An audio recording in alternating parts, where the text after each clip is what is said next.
اعوذ باللہ من الشیطان الرجیم بسم اللہ الرحمن الرحیم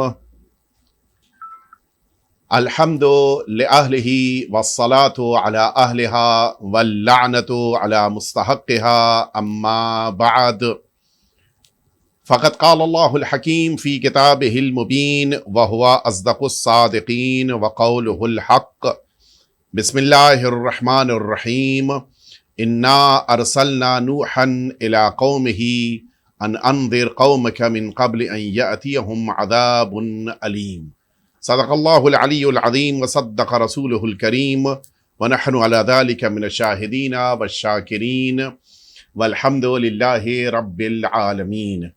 معزز اور محترم سامعین کرام، ہم سبھی اس عظیم الشان مہینے میں جو اللہ کا مہینہ ہے، جو بابرکت مہینہ ہے، جو عظیم مہینہ ہے، اس مہینے میں ہم سبھی اللہ کی بارگاہ میں اس قرآن مجید کو نہ صرف یہ کہ پڑھ رہے ہیں بلکہ اس قرآن مجید کی تفسیر بھی مسلسل سماعت کرتے ہوئے اس قرآن مجید کو اپنی زندگی میں لانے، اس قرآن مجید کی ہدایات کے مطابق زندگی گزارنے کی کوشش اور سعی کر رہے ہیں۔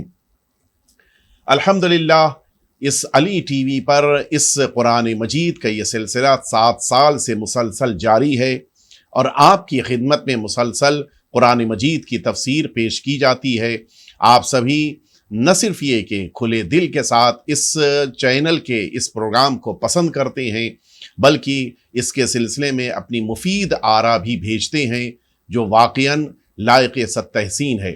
پروردگار عالم ہم سبھی کو اسی طرح سے قرآن مجید کی خدمت کرنے اور قرآن مجید کے پیغام کو نشر کرنے والوں میں قرار دے۔ آئیے اس تفسیر کی طرف چلیں کہ جس کا سلسلہ آج سے حقیر کے ذریعے شروع ہو رہا ہے۔ اگرچہ یہ سلسلہ پہلی ماہ مبارک رمضان سے جاری و ساری ہے، لیکن آج سے حقیر اس سلسلے کو آگے بڑھاتے ہوئے سورہ مبارکہ نوح کہ جو قرآن مجید کا ایک بڑا اہم سورہ ہے، اس سورے کو آپ کی خدمت میں انشاءاللہ نہ صرف یہ کہ عرض کیا جائے گا بلکہ اس کے وہ مراحل اور وہ مراتب بھی آپ کے سامنے عرض کیے جائیں گے کہ جن کو بڑی اہمیت عطا کی گئی ہے۔ یہ قرآن مجید کہ جو ہمارے درمیان موجود ہے، اس قرآن مجید میں اس سورے کے لیے بڑی اہمیت قرار دی گئی ہے، حتیٰ روایتوں میں وارد ہوا ہے کہ من قرأ نوح کان من المؤمنین، جو اس سورے کی تلاوت کرتا ہے اس کو اللہ با ایمان لوگوں میں قرار دیتا ہے۔ اس بنا پر اس سورے کو بڑی اہمیت دی گئی ہے۔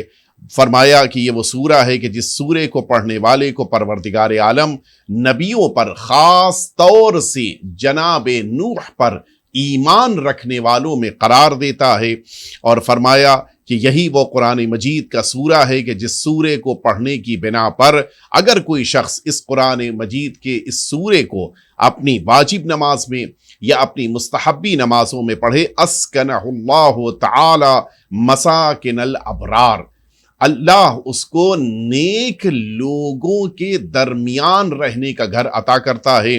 وَأَعْطَاهُ ثَلَاثَ جِنَانٍ مَعَ جَنَّتِهِ، اور اللہ رب العزت اس کو 3 باغ جنت کے عطا کرتا ہے، اس کو اسی جنت میں بہترین حور العین کے ساتھ زندگی گزارنے کا موقع عطا کرتا ہے۔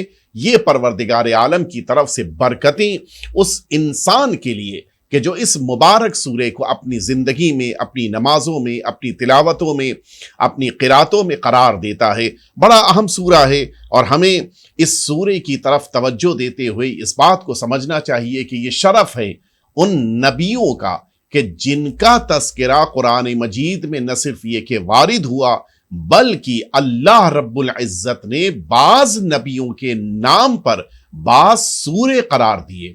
ظاہر ہے کہ ہمارے آخری پیغمبر حضور ختمی مرتبہ حضرت محمد مصطفیٰ صلی اللہ علیہ وآلہ وسلم کی شان ہی نرالی، شان ہی عظیم ہے۔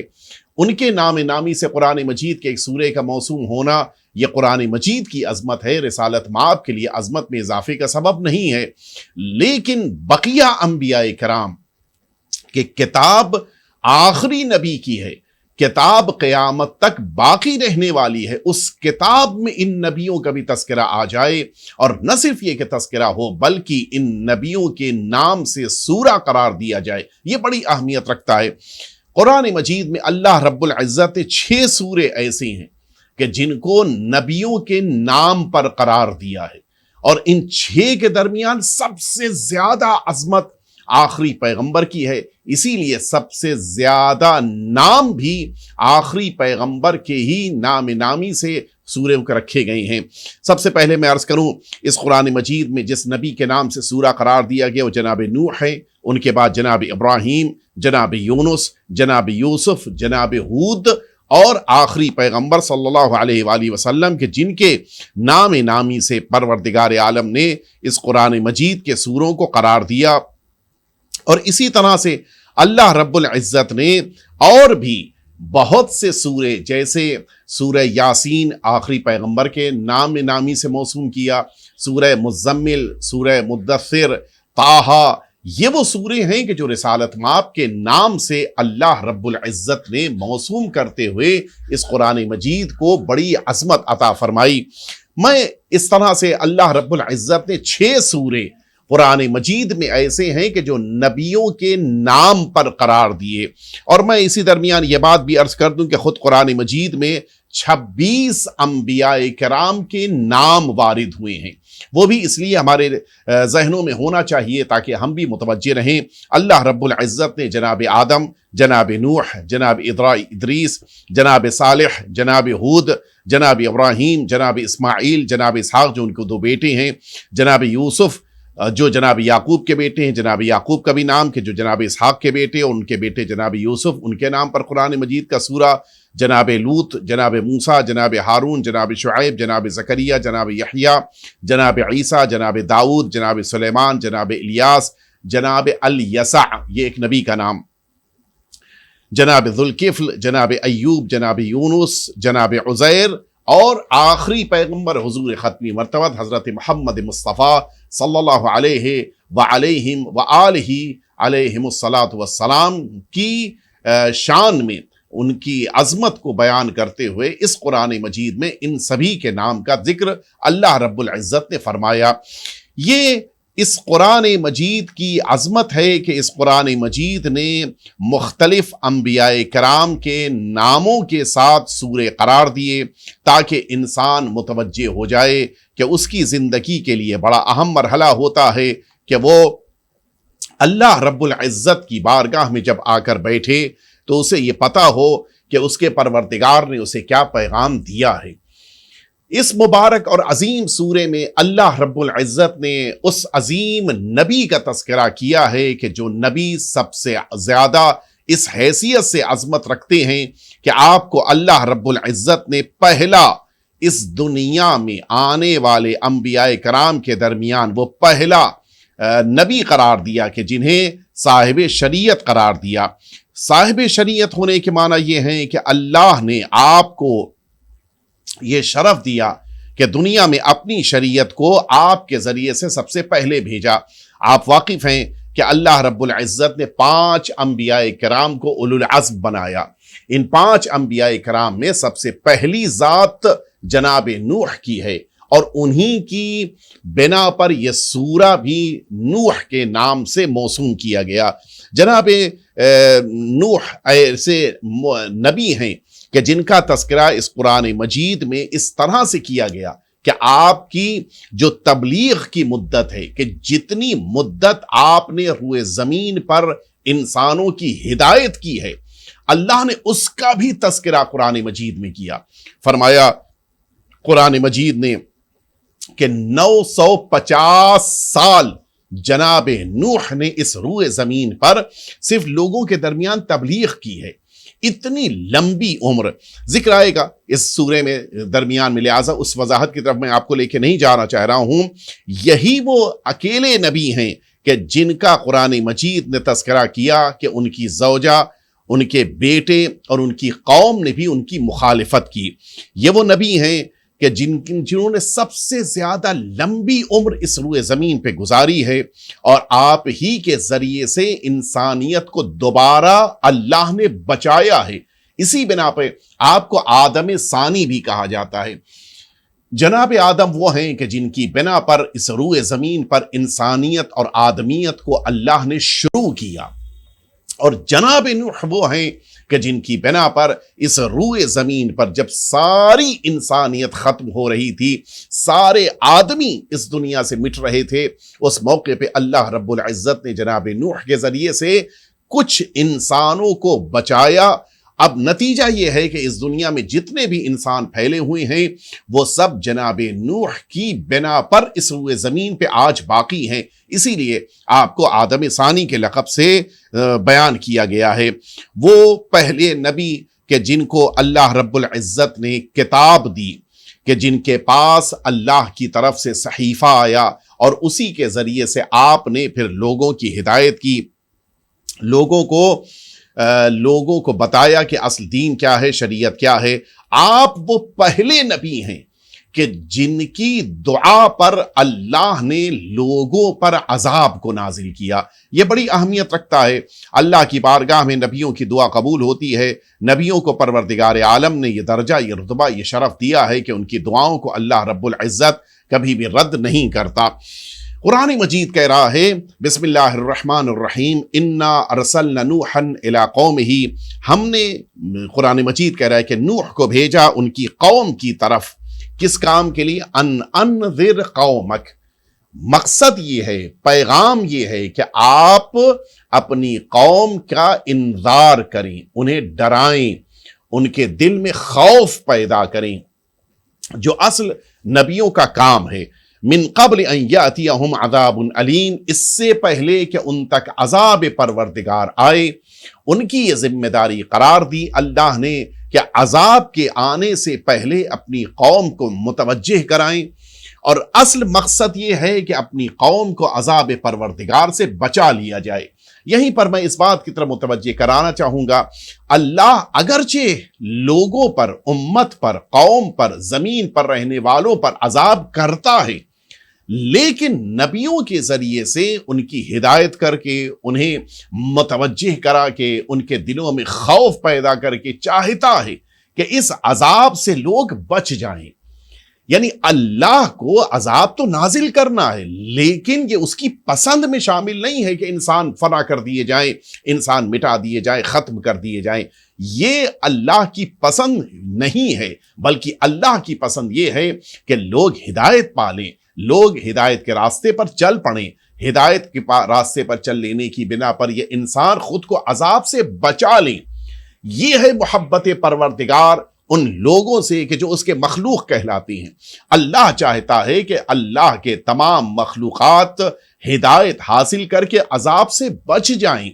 عذاب میں مبتلا کرنا، عذاب میں گرفتار کرنا، یہ اللہ کی منشا نہیں ہے، بلکہ چونکہ ظاہر ہے کہ جب انسان اللہ کی ہدایتوں کو قبول نہ کرے اور اس پر مصر ہو، شدت سے اسی بات پر رکا رہے، تو پھر نتیجے میں پھر اللہ کی طرف سے عذاب آئے گا۔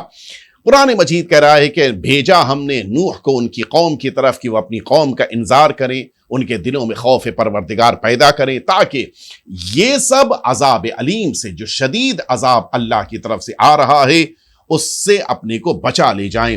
قال، جناب نوح اپنی قوم تک پہنچے۔ یہ دوسری آیت شریفہ قرآن مجید کہہ رہا ہے کہ یا قوم انی لکم نذیر مبین۔ یہ سورہ نوح کا دوسرا مرحلہ، سورہ نوح کی دوسری آیت شریفہ۔ جناب نوح پہنچے، آواز دی، اے میری قوم، انی لکم نذیر مبین، بے شک میں تم سب کے لیے نذیر یعنی ڈرانے والا، مبین یعنی کھلا، بالکل روشن، واضح۔ یعنی جناب نوح کہہ رہے ہیں کہ میں تمہارے درمیان واضح طور پر تمہیں اللہ کا خوف دلانے، اللہ کے عذاب سے بچانے کے لیے آیا ہوں۔ یعنی اس کے معنی ہے کہ جو بھی نبیوں کی ہدایت کو قبول کر لیتا ہے وہ عذاب پروردگار سے بچ جاتا ہے، لیکن جو نبیوں کی ہدایت کے مقابل سینہ سپر بن کے کھڑا ہو جائے، نہیں مجھے قبول نہیں کرنا ہے، ان کے مقابل اپنے شمشیروں کو نکال لے، ان کے مقابل قتل و غارت گری کرنے لگ جائے، فساد پھیلانے لگ جائے، تو پھر ایسا انسان اللہ کو پسند نہیں ہے۔ اللہ رب العزت کہہ رہا ہے کہ جناب نوح کو بھیجا، وہ اپنی قوم تک پہنچے اور ان سے یہ بات کہی کہ تم سبھی کو میں ڈرانے کے لیے آیا ہوں، تم سب تک اللہ کا پیغام لے کے آیا ہوں۔ ان اعبدوا اللہ، پہلی ذمہ داری اللہ کا خوف دل میں پیدا کرنا ہے، اللہ کے عذاب سے خود کو بچانا ہے۔ پہلا کام یہ کرنا ہے کہ ان اعبدوا اللہ، تم سبھی اللہ کی عبادت کرو، کسی کو بھی نہیں بلکہ صرف اور صرف اور صرف اللہ کی عبادت کرنی ہے۔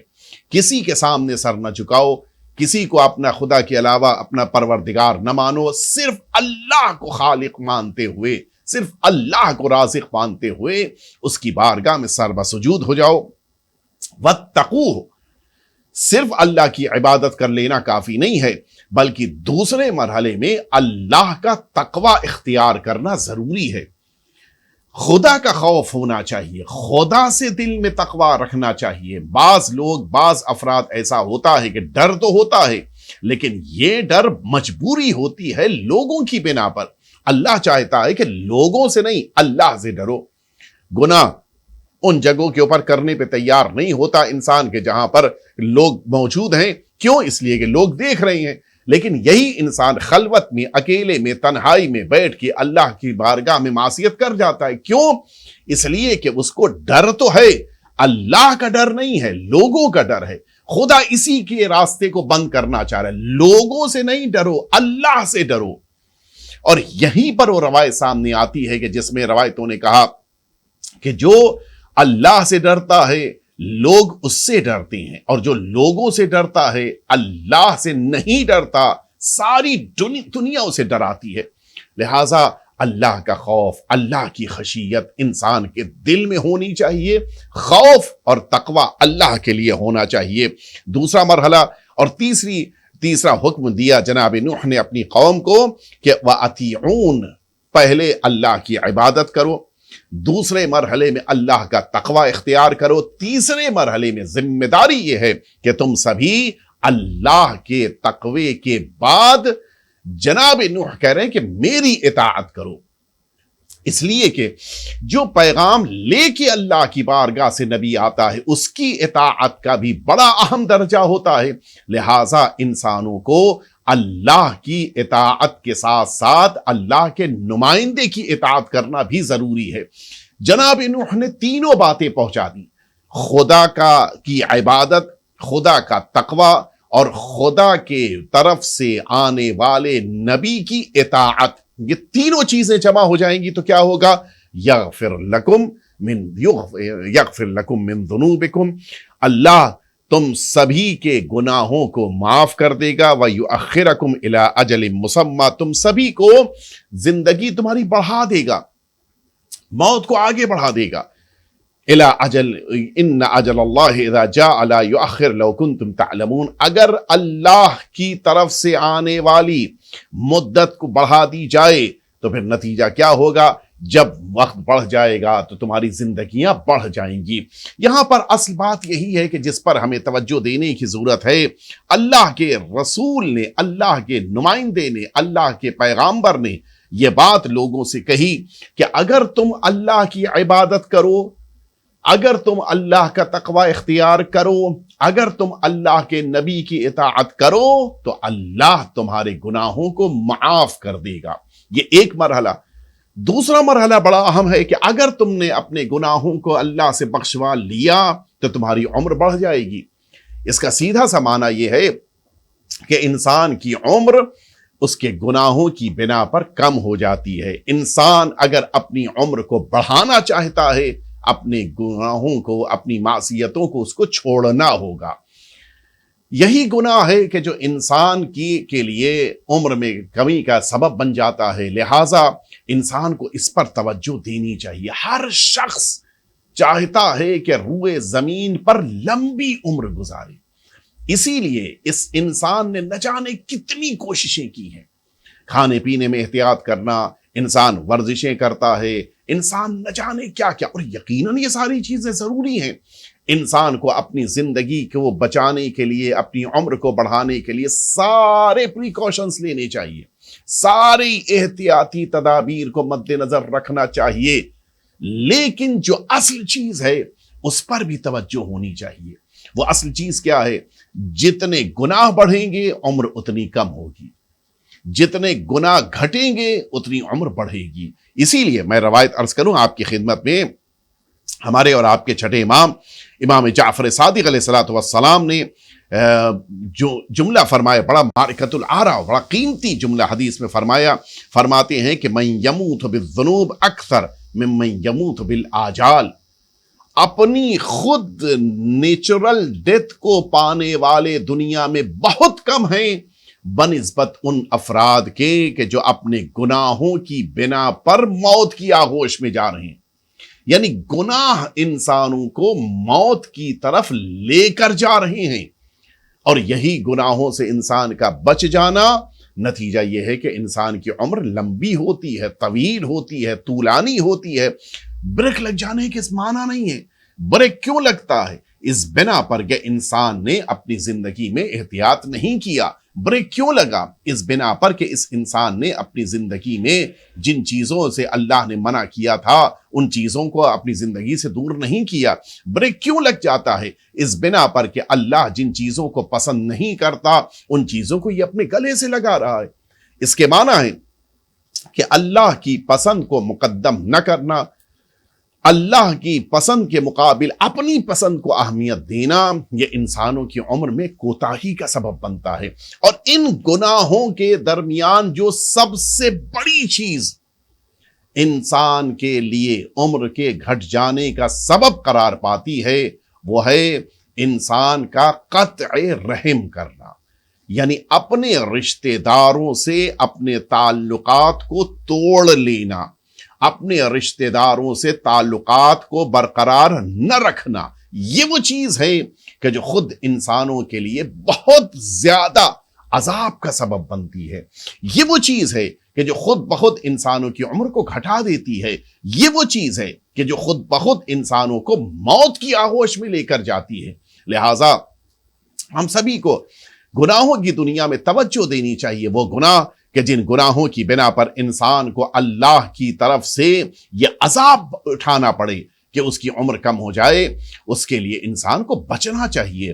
جناب نوح اپنی قوم کو یہی بتانا چاہ رہے ہیں کہ تمہارے گناہ تمہیں موت کی طرف لے کر جا رہے ہیں، اور میں جس بات کی طرف متوجہ کرا رہا ہوں یعنی اللہ کی عبادت کرنا، اللہ کا تقوی اختیار کرنا، اور ساتھ ہی ساتھ نبی پروردگار کی اطاعت کرنا، یہ وہ چیز ہوگی کہ اب جو تمہارے پاسٹ کے گناہ ہیں، جو تمہارے ماضی کی تمہاری سرکشیاں ہیں، وہ ان تین چیزوں کی بنا پر پاک ہو جائیں گی، عمر تمہاری بڑھ جائے گی۔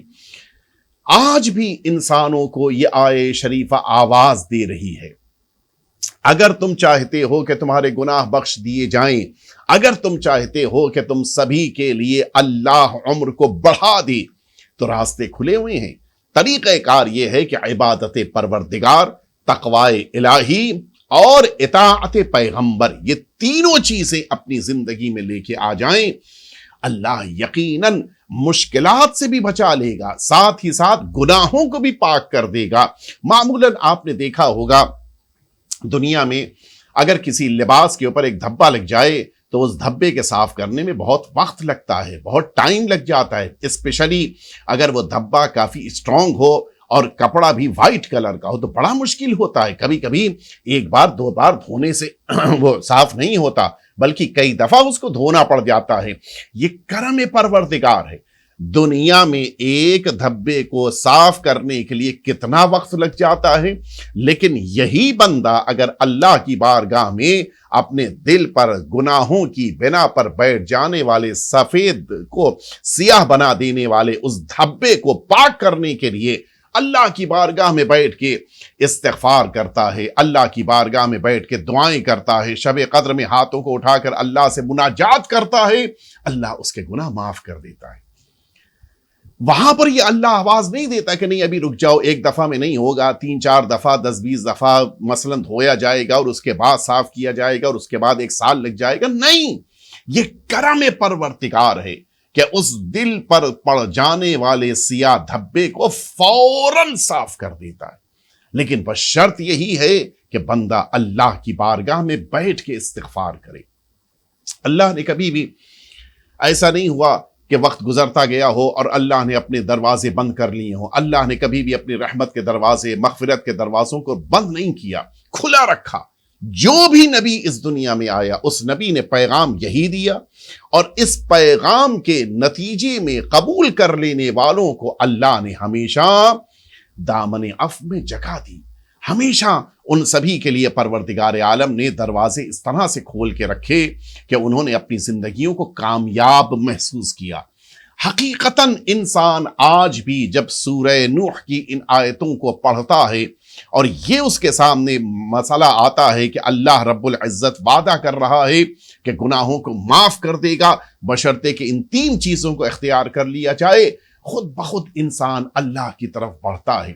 وہ پروردگار کہ جو چاہتا ہے کہ بندہ اس کی طرف آئے، وہ پروردگار کہ جو وعدہ کر رہا ہے کہ تم 1 قدم بڑھو ہم 70 قدم تمہاری طرف آئیں گے، وہ پروردگار کہ جو چاہتا ہے کہ بندہ توبہ کرتا ہوا ندامت کے ساتھ اس کی بارگاہ میں آئے، وہ پروردگار جو سال کے مختلف دنوں میں موقع دیتا ہے. تمہارے پاس نیمہ شب آ گئی، آؤ استغفار کر لو. تمہارے پاس شب قدر آ گئی، آؤ تم اللہ کی بارگاہ میں بیٹھ کے توبہ کر لو. تمہارے لیے روز عرفہ آ گیا، آؤ اللہ کی بارگاہ میں بیٹھ کے توبہ کر لو.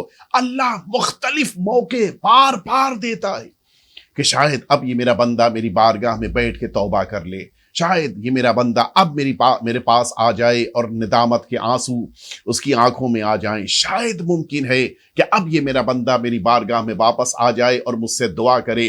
اللہ دینا چاہتا ہے لیکن بندے کے لیے لینے کے موقع پر وہ التماس، وہ دعا، وہ استغفار وہ ضروری ہے. اور اسی لیے یہ سورے ہم سبھی کو آواز دے رہے ہیں کہ ہم سب اللہ کی بارگاہ میں آ کر بیٹھیں. خاص طور سے ماہ مبارک رمضان کی یہ راتیں، ماہ مبارک رمضان کی یہ صبح، ماہ مبارک رمضان کے یہ روز و شب کی بڑے قیمتی ہیں.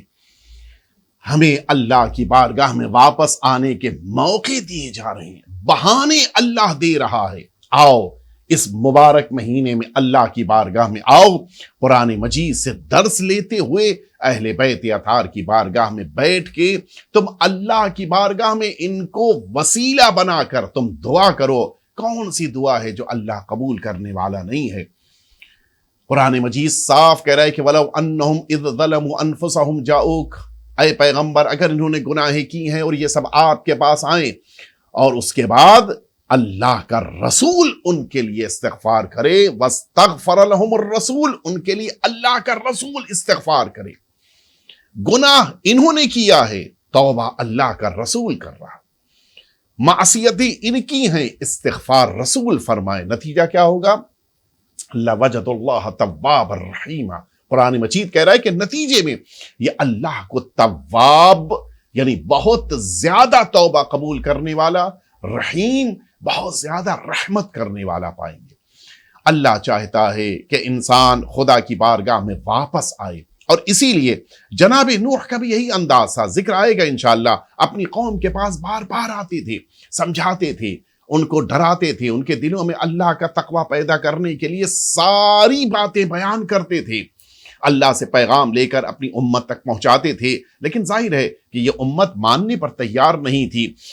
یہ آخری پیغمبر کے دور تک یہی صورتحال رہی. رسول پیغام پہنچا رہے ہیں، لوگ قبول کرنے پر تیار نہیں ہیں. اور اس سے ایک بات یہ سمجھ میں آتی ہے، جو بعض جملے ہم لوگ اپنی زبان سے کہتے ہیں، ہم لوگ کہتے ہیں کہ زبان میں تاثیر ہے. یقیناً زبان میں تاثیر ہوتی ہے، لیکن زبان کو قبول کرنے والے دل کے اندر بھی وہ جذبہ ہونا چاہیے. صرف ایک طرف سے نہیں ہے کہ زبان کی تاثیر ہو تو سامنے والا تبدیل ہو جاتا ہے. نہیں، جناب نوح نے 950 سال تبلیغ کی ہے. کتنے لوگ تھے جو ان کی تبلیغ کو قبول کر پائے؟ زبان میں تاثیر ہے لیکن لوگوں کے دل ابھی آمادہ نہیں ہیں، لوگوں کے اندر وہ جذبہ نہیں ہے کہ وہ اللہ کے پیغام کو قبول کر لے جائیں. لہٰذا دونوں چیزیں ضروری ہیں، زبان کی تاثیر بھی ضروری ہے، لوگوں کے اندر آمادگی بھی ضروری ہے. اور اسی لیے اللہ نے جن شخصیتوں کو اس دنیا میں بھیجا، سب کی زبان میں تاثیر ہے، سب کی زبان میں بڑا ہی اثر ہے. لیکن لوگ قبول کرنے کے لیے اگر تیار نہیں ہیں تو کبھی کبھی نبی کو اپنی امت کے لیے بد دعا تک کرنی پڑی۔ جناب نوح کی مثال موجود ہے کہ جناب نوح کی اس بد دعا کے نتیجے میں ساری دنیا پانی میں ڈوب گئی۔ یعنی اللہ نبیوں کی دعاؤں کو قبول کرتا ہے۔ ہم سبھی قرآن مجید میں سورہ نوح کی اس تفسیر کو یقیناً نہ صرف یہ کہ پڑھیں گے بلکہ ہر روز کوشش کریں گے کہ جن آیتوں کو پڑھا جائے ان آیتوں کی ہم لوگ تلاوت بھی مختلف موقعوں پر کریں اور اس پائے جانے والے درس کو اپنی زندگی میں اختیار کرنے کی کوشش کریں۔ پروردگار عالم یقیناً اپنے بندوں کے لیے مہربان ہے۔ جیسا کہ میں نے کہا تھا کہ اللہ نہیں چاہتا کہ اپنے بندوں پر عذاب کرے، کبھی کبھی حالات ایسے ہوتے ہیں کہ عذاب آتا ہے، لیکن پھر بھی خدا چاہتا ہے کہ اپنے نبی کے ذریعے سے امت کو سنبھال لیا جائے، بچا لیا جائے، عذاب سے ان کو نجات دے دی جائے۔ یہ اللہ کی طرف سے ایک رحمت ہے، ایک اللہ کا اپنے بندوں پر کرم ہے۔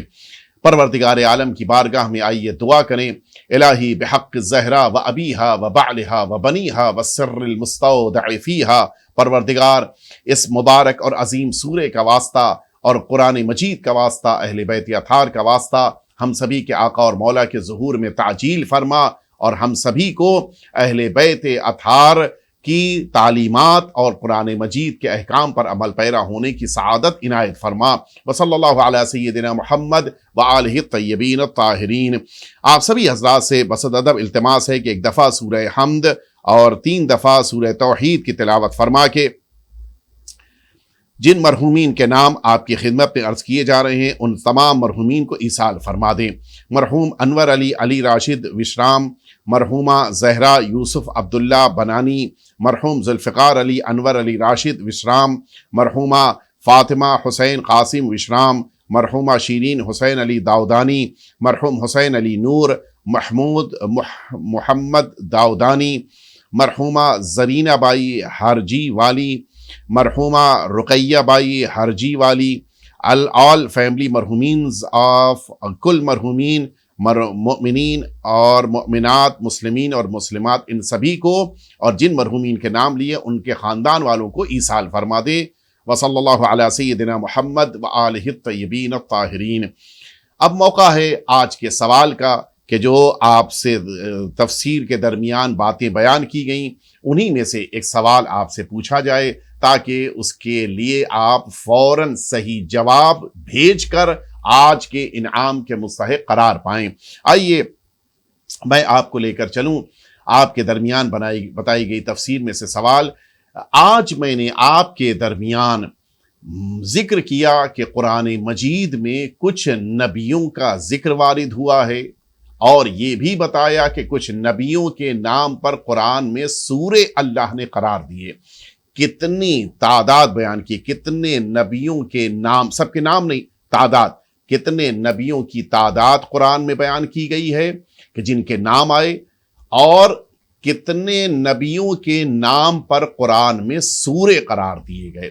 بس یہ عدد آپ، یہ نمبرز آپ بیان کر کے جتنی جلدی ممکن ہو، آپ کے اسکرین پہ واٹس ایپ نمبر آ رہا ہے، آپ فوراً اس کو بھیج دیجئے تاکہ جو سب سے پہلے صحیح جواب دے گا انشاءاللہ اسے اس ٹی وی کے ذریعے سے ایک اچھا انعام دیا جائے گا، علی ٹی وی کے ذریعے سے انشاءاللہ۔ آپ سبھی حضرات انشاءاللہ اسی طرح سے تفسیر میں ہر روز شرکت فرمائیں گے اور قرآن مجید کے درس سے نہ صرف یہ کہ آپ ثواب اور برکتیں لیں گے بلکہ انشاءاللہ اس کے ذریعے سے علی ٹی وی سے انعام بھی حاصل کریں گے انشاءاللہ۔ وصلی اللہ علی سیدنا محمد وآلہ الطیبین الطاہرین۔